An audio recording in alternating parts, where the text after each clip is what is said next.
back to the Homework Assignment Podcast. I'm your host, RJ Patino, and today we got a great show for you. We are accompanied here with Jensen Jobe, owner and CEO, founder of Haven Construction, and he is going to be joining us. We got some Q&As. We had posted this online about a week or two ago, asking the public for questions like, hey, what are you guys struggling with? What exactly do you guys want to hear from us that can help you get past a break point in your business or get past a slump that you may be in? Because we all know that we all get those, right? So, but right now, let's introduce Jensen. Jensen, thanks for being here today with us. Yeah, my pleasure. And for those of you guys that don't know, Jensen's actually my uncle-in-law. He's my wife's uncle, and he's been a great mentor for me and our business here at Elder. Actually, I don't know if Elder would have been a thing without Jensen and his mentorship. So that's, huge gratitude on our end. So Jensen, what is Haven Construction? What do you guys do? So obviously Haven Construction is a broader company than what I do in the company. So I'll just share what I personally do. So I have focused on windows and doors since 2005. So that's been my primary focus. Prior to that, I was doing remodeling. I started in the business in 2003. So I was focusing. I actually started knocking doors. That was my initial thing. Was that before technology or after? Hey, I don't know, but that's how I started. So knocking doors, getting leads from my dad for remodeling. At that time, mainly kitchens and bathrooms. 2005, we started doing windows. And then I'd say about 7 years ago, started to do more of a focus on transformations to create like an indoor-outdoor living with big sliding glass doors, multi-slides, bifolds, creating that indoor-outdoor living, opening up the house, making it feel like a model home. Yeah. So that's kind of the primary things that I do. So don't really focus a whole lot on new construction, but mostly just like retrofits. Right. So and so to kind of go deeper and kind of elaborate on that. So obviously you have a ton of brothers. I don't remember how many, but I know you have a lot. Everybody knows that, right? So and they're all in construction. So everybody has like a certain piece of construction that they specialize in, and you specialize in what's called dream walls, pretty much, right? You guys are branded, disrupt the industry, and people know your product as, instead of a multi-sliding, like, hey, I want a dream wall. I know John was telling me about that a little while ago. Someone called in and said, hey, I want a dream wall, and that's amazing, right? Because people know your product. You branded it, right? So how exactly how long have you been in business, and how has the expansion or the over the years as you've grown, how have you grown, and what have you done to grow your company exactly? So I've been in business since Haven Construction started in 2009. As far as growing the business, we did do a little bit of advertising. Obviously, I mentioned door knocking for the beginning, but they do a little bit of print advertising, did some home shows. In 2017 is when we started kind of focusing on, the dream wall thing, where we are, creating that indoor-outdoor living and changing your home, not your address. That's our little slogan. And I'd say the biggest thing is just trying to do a good job and making sure that the homeowner knows that they're important, and communicating with them and doing a good job, and then you get referrals. Yeah. So as far as advertising, we're probably way different than a lot of companies, and we don't really spend money on advertising. Yeah, everything's been word of mouth. Yeah. And just from what I've seen in the last, when you first started kind of helping me, mentoring me, was in I think 2020. So it was 3 or 4 years ago, barely. And I didn't know exactly where you were from then, but just seeing how much you guys have grown, and it's all been word of mouth. You guys have to be absolutely almost perfect, in my opinion, at what you do for how much you've grown, and the partnerships with all the vendors that have partnered with you to sell their product. I don't know very many companies that just do sliding doors like you guys do. That's what you specialize in. So that's fantastic. Well, that's Jensen for you guys. So someone who brings a lot of experience, a lot of knowledge, and not just construction or windows, but also in entrepreneurship and how to build a business. How has your guys' revenue grown over the years? Have you been pretty stagnant? Have you been growing? No, we grow every year. That's also probably something I should know more about. Hey, what's the dollar amount of business we've done this month or this year? I personally don't really focus on that much. But we definitely have grown. Yeah, right? 100%. And I can tell by just, people that are working with me, adding members to our team, and just all the work that we have and all the things that I have to do on a daily basis. Yeah. Phenomenal. Well, today we are going to do a Q&A. So like I said, we got 3 amazing questions that's been provided by you guys, and we're excited to answer them and really just kind of dig in. And it's all organic, obviously. So we're really excited to hear what's going on. So our best friend and the best producer in the world, Michael David Laser over here. I wouldn't say the best. Yeah, and I was told that this room is kind of nice and cool. My body runs a little hot. It's feeling a little warm up in here, man. I'm sure the AC will kick on here in a second. Yeah. All right, you guys ready? So Yep. First question we got is, do you feel like you have a good balance between your home life and work life? You want to go first on that one? Yeah, I do actually. I would say that I wasn't always the best at that. Definitely different times in my life. I've worked. Like we're talking like minimum 12 to 16 hours in a day, right? But it's a situation where at different points in your life, especially when you're getting started with things, you have to make sacrifices and you have to make choices, and it kind of depends on like you and your. I mean, I've been married for almost 18 years. I got 6 kids. My wife is amazing. She's never worked though. Like, so that's like we have that balance where it works out good for us. Like if I have to work a little more, I have to put more hours in, then she understands it and it works well for us. Right. But yeah, I mean, at this point in my life, I'd say a really good balance. A lot of flexibility with my schedule, and I always want to be there for any type of sporting events or any type of rehearsals, recitals, or anything like that. I'd say I can always schedule around, always be there for my kids. I can take time to go on vacation and be with them and spend time with them. So yeah, I'd say for me, at this point in my life, I feel like I have a really good balance. Yeah, I know, and that's a great point. So, what's interesting is, I was listening to we went to a event for 10X with Grant Cardone, and they were talking a little bit on the balance of life, and they said like the balance doesn't really exist. And I don't think they're meaning like literally doesn't exist. I just don't think it exists 24/7 every single day. Like there's days like where you do still have to put in 12 hours or, 14 hours or whatever, I went to an event over, this last weekend, and an event before that, or that weekend before. It's like I was gone those Saturdays, and Saturdays are like a big family day for me. Sure. And so it's like I may not have balance every day, but overall, finding that balance is really just, in my opinion, having your priorities straight. I think Brandon Dawson at this conference, who's Grant's partner, he was talking about the balance. He's like, I'll go a couple months where I'm working a ton and like I don't have, I'm not spending a lot of quality time with my kids, but then I have that month where I go on vacation and like I am there with my daughter, and that is me there with her. And he was talking about either him or John Maxwell, who's, the #1 nonfiction book writer in the world. And they were talking about like, and again, I don't remember who it was, but they're like, he asked his daughter if she remembers, or him not being around due to work, and her response was like, actually, Dad, I don't remember you ever not being around. Like, of course you were working a lot and gone a lot, but when you were here, you were here. And like, I don't remember when you weren't here. I remember when you were here, and that's the impact it had. And I think that's important to know, because as far as like business owners, like that is such a huge sacrifice, is not having that family time or not spending enough time with your wife or your kids. And we feel guilty, right? Like I'm newly married somewhat, I've been married almost 5 years, and I have a couple kids, and it's like, I feel like those years are super important, but then here I am, like I'm building a business and I'm having to sacrifice that time.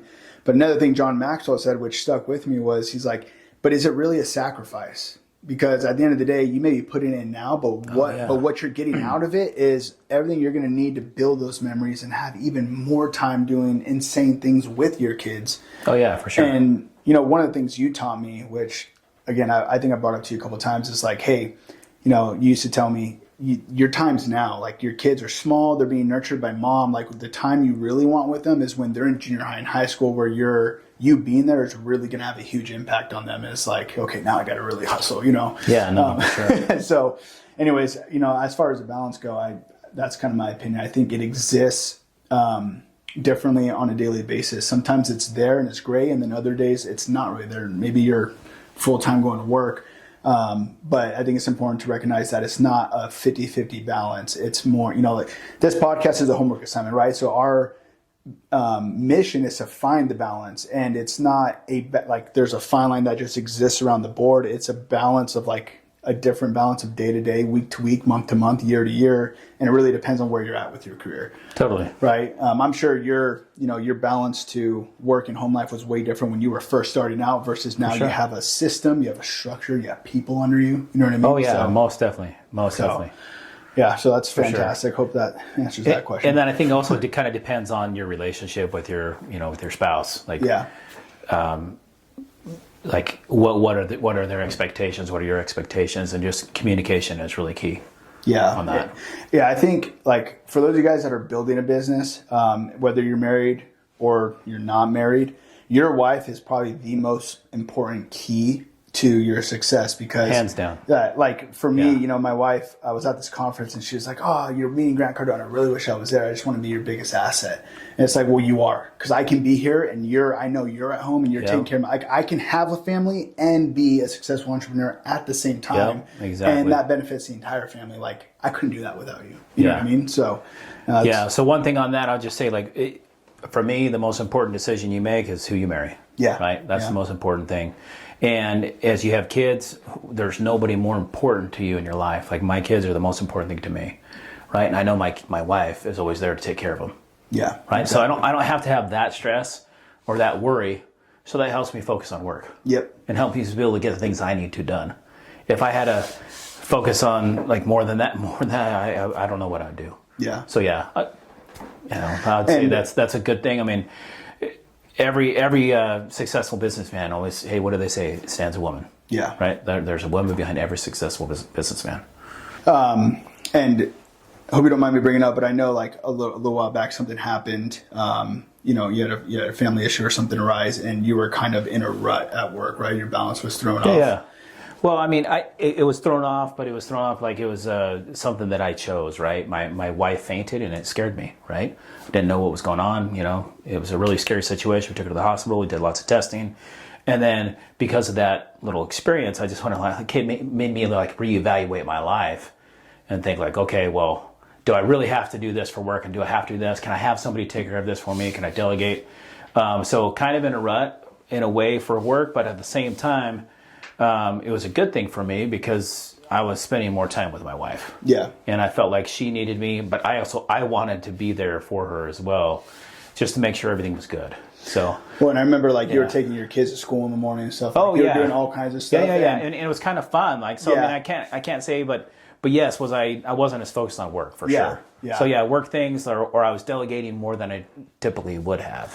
And I think I think one of the points that the pictures that paints is like, I know like when my wife leaves my kids with me, I'm like, oh my gosh, like this is a totally different job. Like this is a lot more difficult, and it's like it makes them even more essential. I feel like when we're talking about like having that wife at home, being able to be that homemaker, and it allows us to be successful. And I know from my experience, and a lot of people attest to this, like when things are good at home, you are more successful at work. You're at your best. Like, if you're in a fight with your wife and it's a bad fight, like you're bringing that to work, and it's that energy you're putting out on everybody, and it's just draining you. Right? So, for sure.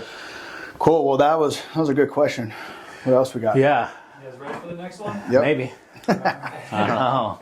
All right, let's go ahead and get into the next. It is, what is a quote that has made a lasting impact on your life? I have one, I would say. Do you? So I'll go after you. My quote is, if it's to be, it's up to me. Right? So that's what my dad taught me as a little kid. If it's to be, it's up to me. Basically taking responsibility. Right? There's certain things, there's been mistakes that have been made on jobs, since we're talking about work. But you know what? I got to take responsibility. I should have inspected what I expected. That's also another little thing that my dad always says, right? Inspect what you expect. So if you expect something, you should be following up. You should be checking on that. If it's up to me. It's my responsibility to take care of that. I have no one else to blame for any problem that I have other than myself. You think about any type of problem that you have in your life, I'd say most of it's self-inflicted. There might be a few little trials that maybe God wants to send your way to be able to help you to learn a certain lesson. But I would say most problems are self-inflicted. Yeah, and it's funny you think of that because I was like trying to think of my quote, and I'm like, I don't know if it's a quote, but it's a phrase that has stuck with me, and it's assume all responsibility. So it literally goes hand in hand because I think, you know, you've been able to see our company grow, right? Sure. And, you know, we've had a lot of hardships, you know, just running projects wrong, you know, doing stuff wrong, and we've been able to fix a lot of that. But one of the biggest things is like, as I was growing the company and becoming a leader, you know, I always was just like, okay, I have this process, and if somebody wasn't doing it right, I was like, dude, they're just failing at their job.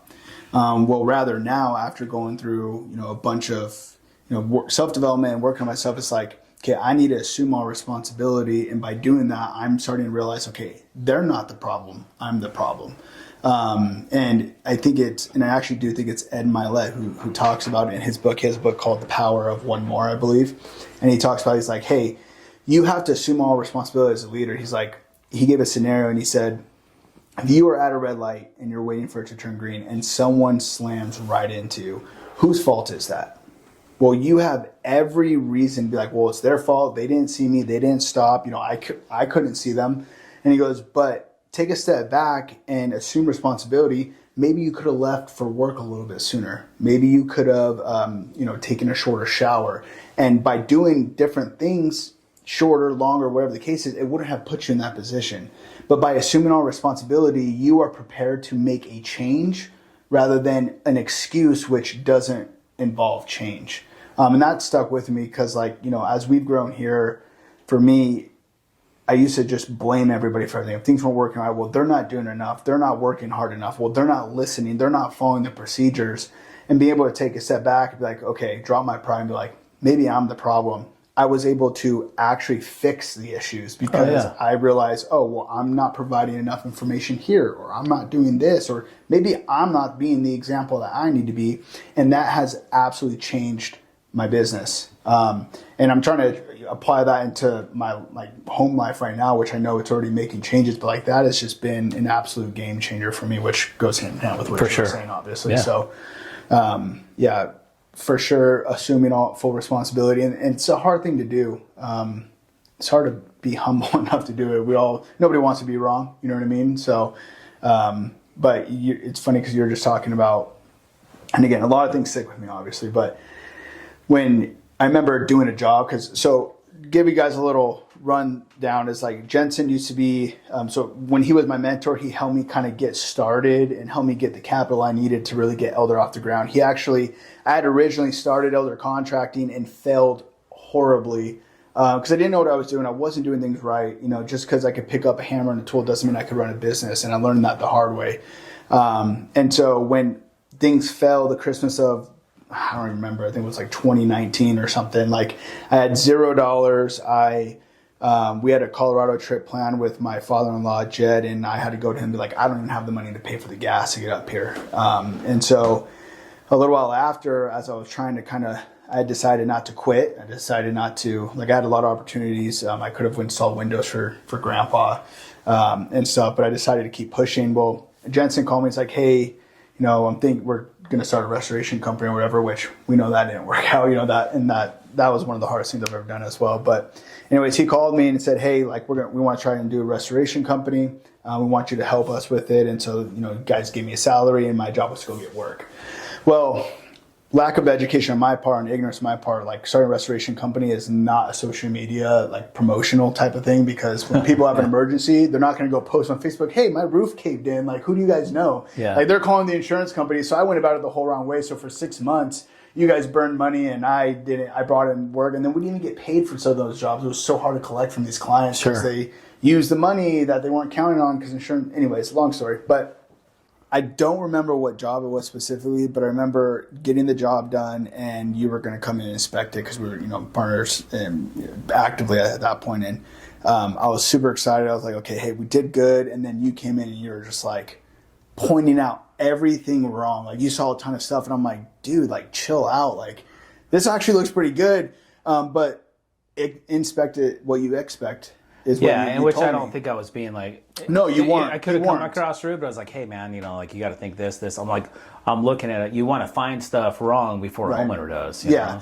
Well, but that's what I'm saying. Like, I probably was a little bit offended because I was just like, Oh, okay, yeah. I wanted to show you what we did, you know what I mean? But like, that's how we do it now. Like, hey, every time I go to my guy's job, I'm like, dude, you guys need to look for this. Like, Yeah. we need to assume responsibility that we got to act as if things are done wrong and look for everything wrong. Yeah. And if we can't find anything, then it was done right. But that changed how we provided quality to our customers. And assuming that responsibility is what every leader, entrepreneur, father, just you as a person, everybody needs to assume responsibility because it changes your life when you realize that the power is in your hands. Like I'm writing a book right now. I'm Nice. going to call it The Power of Change, but that's what I talk about because cool. like after everything I've been through, that's the only thing that's been able to get me to actually change is realizing that I am responsible and I have the power to actually change. So I don't know, but yeah. So if that answers your question, user, whatever. On the quotes, I think those are two good quotes. Quotes, They yeah. tie hand in hand together on responsibility. Is this number 3? This will be the third question. Cool. Yes. So this one is, living paycheck to paycheck makes it hard to really enjoy life. What can we do to break that cycle? Do they want the easy answer? Or I mean, I don't know, like, right? So I think that's probably a question that goes really deep, and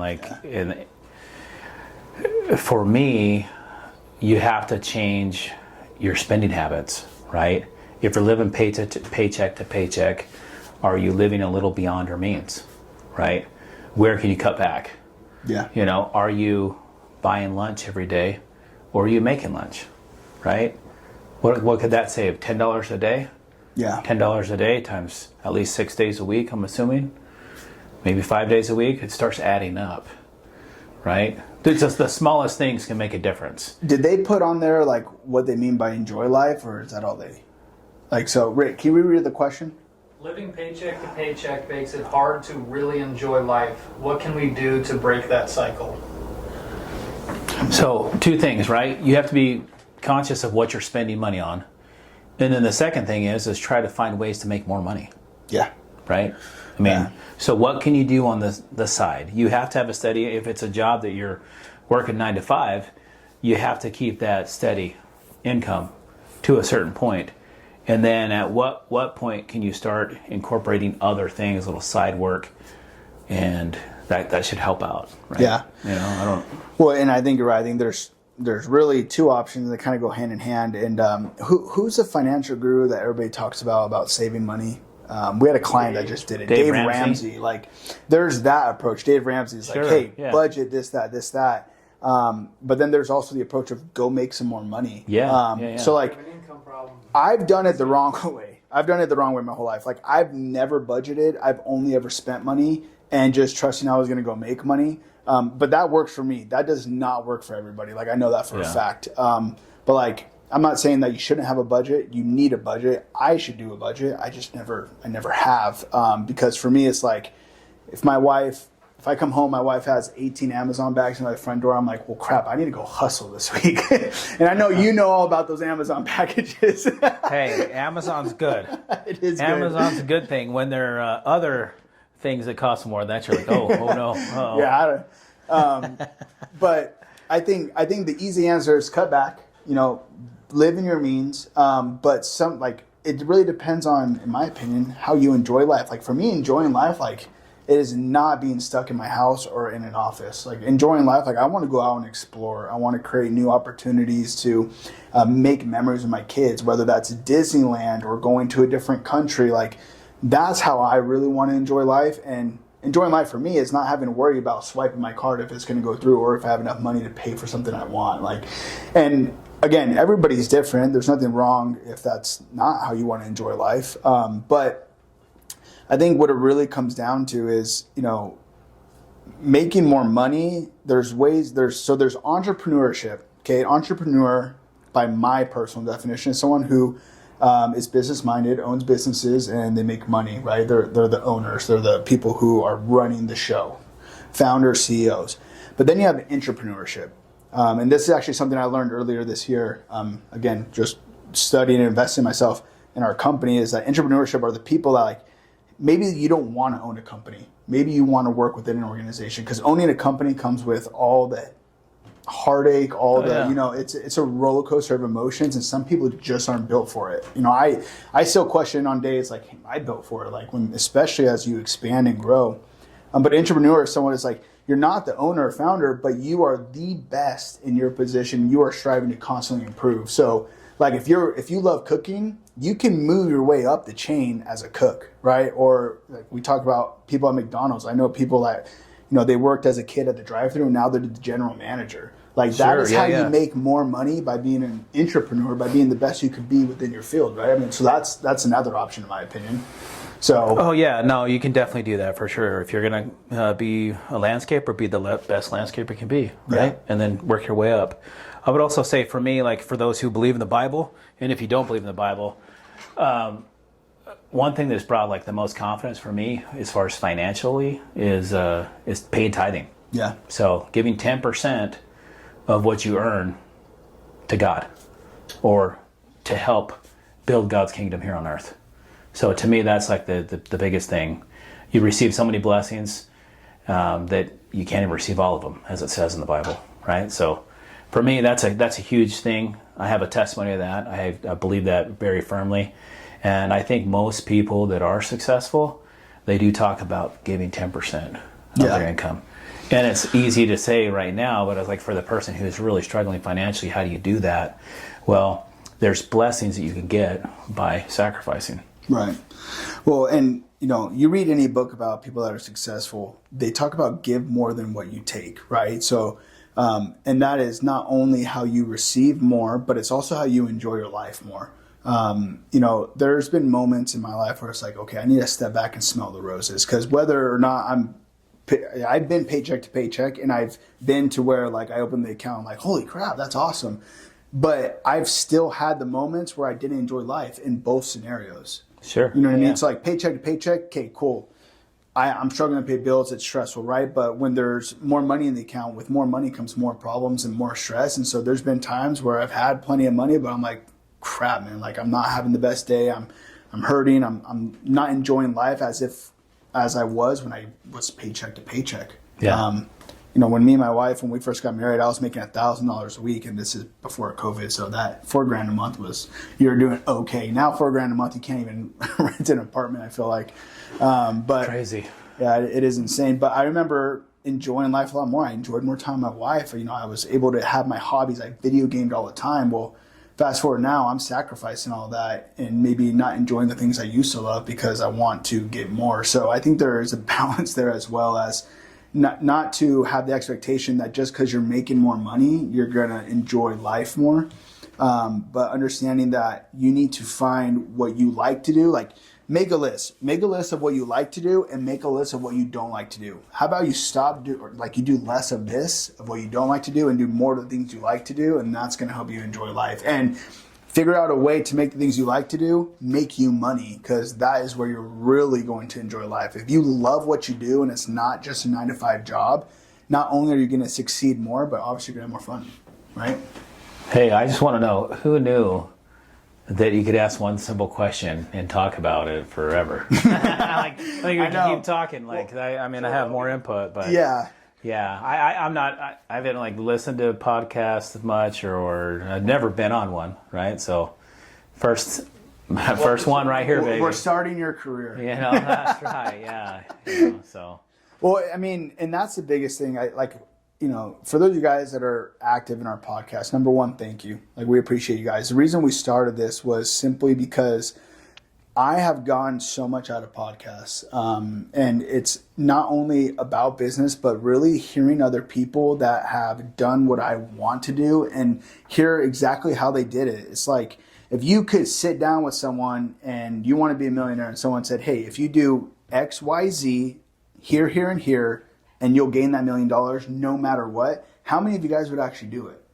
You know what I mean? If someone said, if you knew you could fail or do something without failing, what are the odds you're actually going to do that? Mm-hmm. You know what I mean? Oh yeah, no, for sure. And that's what these experiences are. The question is, will you implement it? You know what I mean? And so we wanted to create this podcast to talk, there's a lot of podcasts about business and about, personal development and just about home life and stuff. And we one of the biggest struggles is finding the balance in home life and trying to figure out, like, for those of us that are working and we have to work, because we all have to work, right, to put food on the table, like, how can we enjoy life? How can we find the balance to where, you know, we don't have to go through 5 divorces to build a business, or we don't have to go paycheck to paycheck for right now and not enjoy life? Like, we want to dig deep into those because we all have those questions, but we just don't know who to ask them to. And that's what these podcasts are for. It's like, you can ask them here and we can tackle them.